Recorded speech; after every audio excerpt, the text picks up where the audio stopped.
because of David was something, but there was being a reason. There are some certain things that makes God to reject a man. He didn't take care of that disease, he didn't take care of his heart. So he allowed pride to enter into it. Not only that, I'm going to look at those diseases one after the other. Disloyalty, pride, major thing that can actually affect the heart of a man. And listen, ladies and gentlemen, there's anything in which I work on so much is my heart. Because our heart is the yardstick that God used in measuring us. The Bible says God look not at the outward appearance, but God looks into the heart. And I explain what the word meaning of look into the heart means. I said that word looking into the heart simply means God staring into our hearts. And I said, if God this morning will open an X-ray, or we have what I call a big screen and shows everything that goes on in the heart this morning, I'm sure most of us will say, God, please, I don't want to go to church this morning. But it's very, very essential for our hearts to be right. Not only being right, to be in the proper perspective before Him. And last week, we looked at a pure heart. That was where I stopped the recording. That's where I stopped the teaching last week. Psalm 24, verse number 4, 5. The Bible says, who will ascend unto the hill of the Lord? Or who will stand in His holy place? He said, he who has a clean heart and a what? And a pure heart. Very good. And has a what? A pure heart. Matthew chapter 5, verse 6. The Bible says, blessed are those who have a what? Pure heart, for they will see the Lord. And I started explaining how to cultivate, how to develop a pure and a clean heart. If you have developed a pure and a clean heart, listen, ladies and gentlemen, you will not allow offense, you will not allow negative thoughts to move out or to flow out of your heart. Matthew 9:4. The Bible says, and Jesus perceived their thoughts. And when He perceived their thoughts, He said, what are you thinking in your heart? And I explained last week that the thoughts in the heart of a man or a woman actually come out like being streamed. So if you sit down and you are envious of your neighbor, that thought is actually what? Streaming. Like we said, we are doing live streaming. Amen. Or it's like a wave that is flowing. If the person next to you can know, he will perceive and say, she's thinking a negative thoughts towards me, or he's thinking a negative thoughts towards me. Anytime you catch yourself thinking negative thoughts, correct yourself, stop yourself, and say no. Because out of the abundance of the heart of a man, the Bible says the mouth speaketh.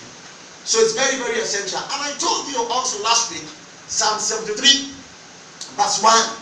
The Bible says, truly, truly, truly, the Lord is good unto His well, and to all who have a pure or a clean heart. That means that when my heart is clean, my heart is pure, you know what happened? God is good to us.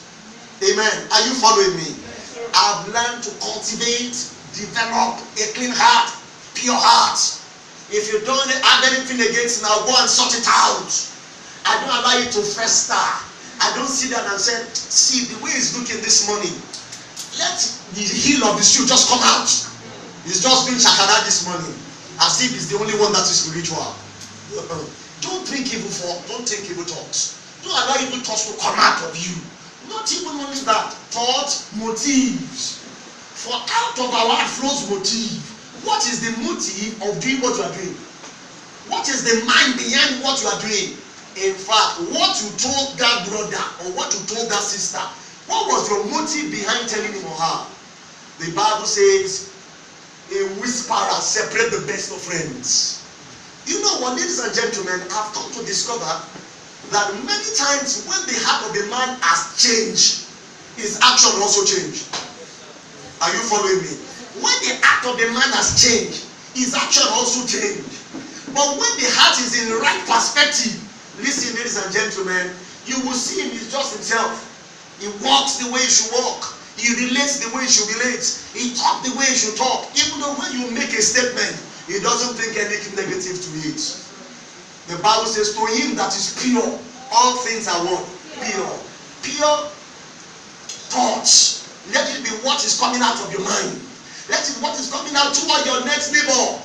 Don't say, oh, look at him. Look at him. He didn't even do his hair today. His hair is even smelling. But look at my own. My own is beautiful. I'm beautiful than him or than how. I'm more handsome than him. Listen, ladies and gentlemen, let the brother of low esteem, let them encourage themselves. Amen. Amen. Listen, ladies and gentlemen, maintain a clean heart. And you know I've said that when you maintain a clean heart and a pure heart, listen, ladies and gentlemen, there are some certain things God will reveal to you. Amen.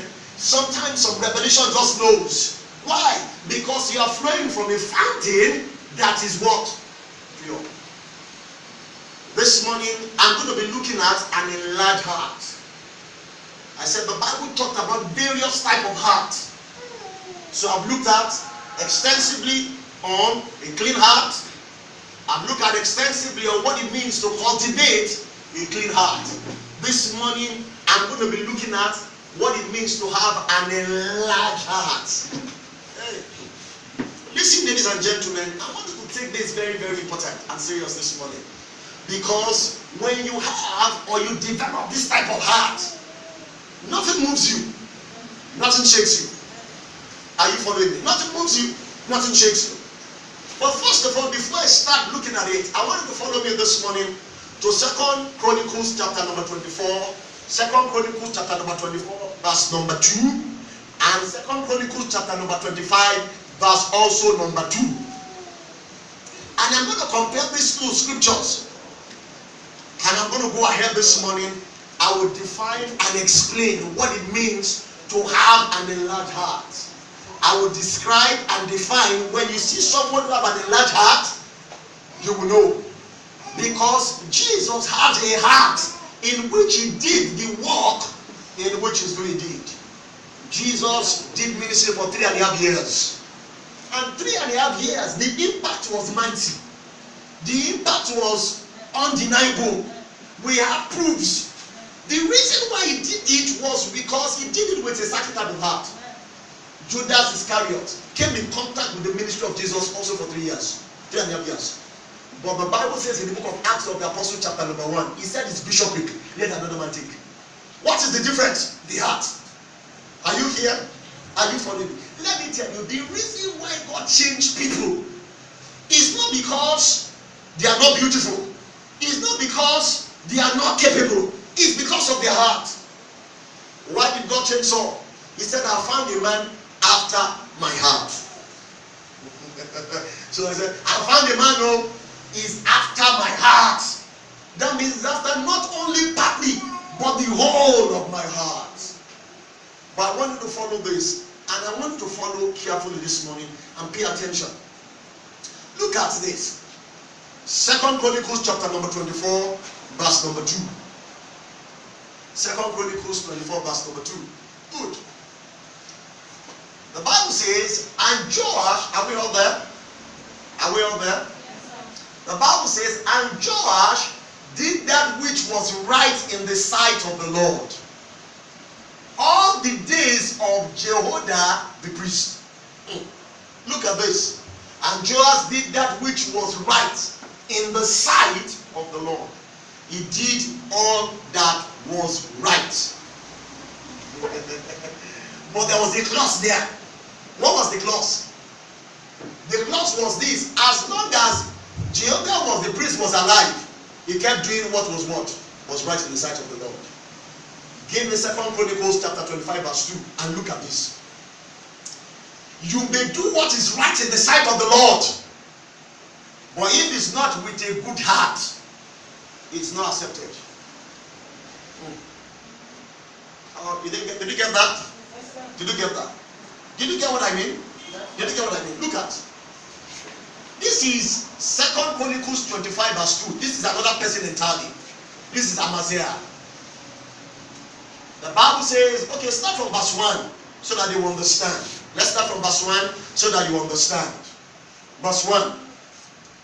And Amaziah was 25 years old when he began to reign.